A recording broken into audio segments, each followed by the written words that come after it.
Hello everyone, welcome back to my mini vlog. এবার থেকে আমি আমার ফ্রিজে ভেবেছি দুধ, দই, ডিম, ফল আর সবজি বাদে কিচ্ছু এনে রাখবো না, কারণ আনহেলদি জিনিস না থাকলে খাওয়াও হবে না। যাই হোক, ফলের মধ্যে আজ খেয়েছিলাম স্ট্রবেরিজ। এদিকে রান্নাও বসিয়ে দিয়েছিলাম খুব সিম্পল, ভাত, ডাল, আলু ভাজা আর ডিম সেদ্ধ, সাথে স্যালাড আর টক দই তো থাকেই। আর এই ঠিক 12টা 12:30 নাগাদ এরকম চড়া রোদ আসে জানালা দিয়ে। আমার যেহেতু শুধুমাত্র এই দুটো জানালায় রোদ আর আলোর সোর্স, তাই এখানে মাঝে মধ্যে জামা কাপড় শোকাতে দিয়ে দিই। আর আজ অনেকদিন বাদে আমি একটু ফেস মাস্ক অ্যাপ্লাই করলাম, নিজের প্রতি যত্ন নেওয়ার জন্য ভুলেই গিয়েছি। এম ক্যাফেনের এই বডি বাটারটা সেই কবে ইন্ডিয়া থেকে এনেছি। সারা শীতকালে আমি পিওর কোকোনাট অয়েলই as a body oil use করেছি, তাই এখন এটা ইউজ করে ফুরিয়ে ফেলছি। 3-4 দিনে শেষ হয়ে যাবে মোস্ট প্রবাবলি। দেন সন্ধ্যা 6টার দিকে একটুখানি বেরিয়েছিলাম।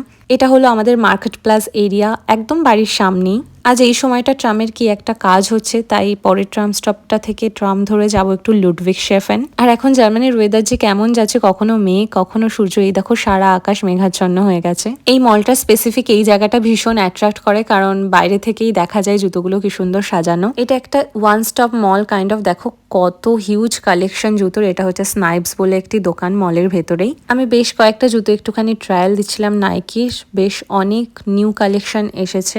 এয়ার জর্ডানের কিছু হাই রাইজ ছিল, কিন্তু কালারগুলো অতটা ভালো লাগছিল না। মানহাইমেও ফুটলকার স্নাইপস আছে, তবে এখানে বেশ ভালো ডিলে পাচ্ছিলাম। তারপর এখানে কিছু টুপিও ট্রায়াল দিচ্ছিলাম, কিন্তু ও বলছিল কোনোটাই নাকি বেশ ভাল লাগছে না, মানাচ্ছে না আমাকে, কারণ এগুলো তো সবই ছেলেদের টুপি ছিল। তবে আমার বরাবর একটু ছেলেদের টুপিগুলোই বেশি ভালো লাগে। যাই হোক, ওগুলোর মধ্যে থেকে আমি কোনটা কিনলাম আর এই মুহূর্তে কেন শু কিনলাম সেটা আমি নেক্সট ব্লগে বলবো। রাইন গ্যালারির সামনে এখানে মাঝে মধ্যেই ছোটখাটো মেলা বসে। এটা যেমন দেখো, এই দোলাটা চালানো হয়েছিল পুরোপুরি ম্যানুয়ালি, আর মাঝে দুজন বসে কি সুন্দর গান গাইছিলেন। বাইরে বেরিয়ে এখানে কিছুক্ষণ সময় কাটিয়ে চলে আসলাম বাড়িতে। এখন বাজে ওই রাত 8:30 9টা মতো, কিন্তু দেখে বোঝার উপায় নেই। রাতের ডিনারে আমি আজকে খাবো রুটি আর ছোলার ডাল, আর ওর জন্য অল্প তেলে কয়েকটা লুচি ভেজে দিয়েছিলাম। ব্যাস, আজকের মিনি ব্লগটা এইটুকুই। দেখা হচ্ছে খুব তাড়াতাড়ি।